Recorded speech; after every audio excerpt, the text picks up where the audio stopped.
PCB, and now this House bill, and certainly now this Senate bill that we're substituting it with, is what it strives to do. This PCB also, and very importantly, essentially acts as an implementing bill for the successful Race to the Top application that our great state was able to win last year, and essentially mirrors the commitments that were already made in that Race to the Top application, which 62 out of 67 counties signed on to, as well as the overwhelming majority of stakeholders in the state of Florida in education. In August of last year, that $700 million award was granted to the state of Florida. This was done for various reasons. It was a charge from the president from the moment that he got into the White House, which was to say that the best way to tackle educational reform and the best way to move forward in educational reform is to ensure that what teachers are doing, that the methodologies that teachers are using, are actually working, and that in order to know that, we must measure and assess that. That's what this bill does. Essentially, the crux of this bill is that it establishes a new performance evaluation standard. That performance evaluation will now start evaluating teachers as either highly effective, needs improvement, or unsatisfactory. It's something that we haven't done in the past, and we're restructuring as far as how we're going to evaluate teachers, and certainly how we're going to be able to assess them moving forward.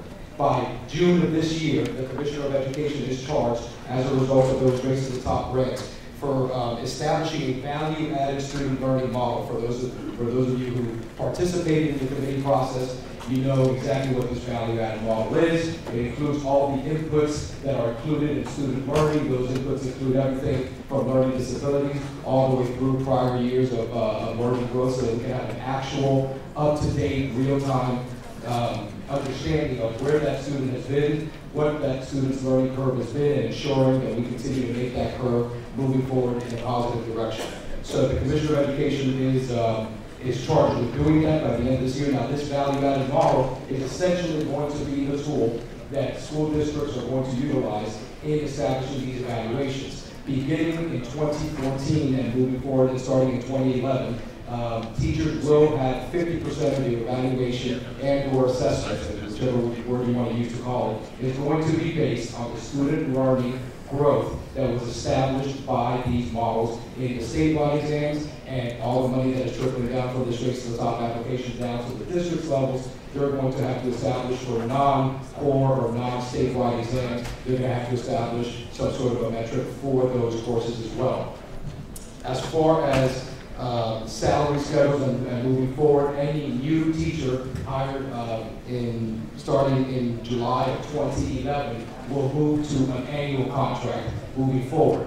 Very important to understand, existing performance and existing professional services contracts, i.e. what we call 10-year contracts, are not affected by this bill. This bill simply states that any new teacher hired beginning in July of 2011 will be moved to annual contracts. By 2014, which is the first time we're actually going to have 3 years of data, these evaluations are going to start kicking in as far as highly effective, needs improvement, or unsatisfactory. We'll be able to use those 3 years, and then moving forward, all the 3 years subsequent to that. All these new teachers, again, hired beginning in 2011 will be on annual contracts. Anybody who was on an annual contract by 2014 will remain in annual contracts, and those who were in professional services contracts, i.e. 10-year contracts, their salary schedules will not be affected. Speaking of salary schedules, by 2014, school districts must establish a performance-based salary schedule for all teachers that are on annual contracts up to that point and moving forward. These performance-based salary schedules, unlike your classic 10-year or professional services contract schedules, are not going to be based by time served or by years of service, but rather by your actual performance. The bill stipulates for stipends in certain areas regarding particularly critical shortage areas, Title I schools, etc. And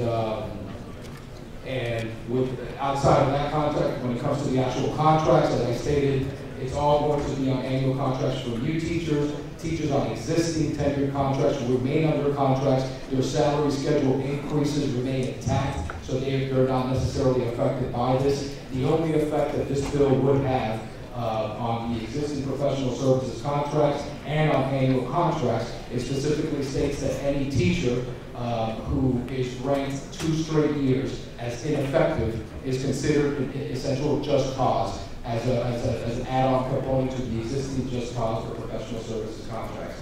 Mr. Speaker, we've gone through this bill for several hours in 2 subcommittees, many questions have been asked on it, so I'd rather yield a little bit of time for the Q&A, and that is the introduction of the bill.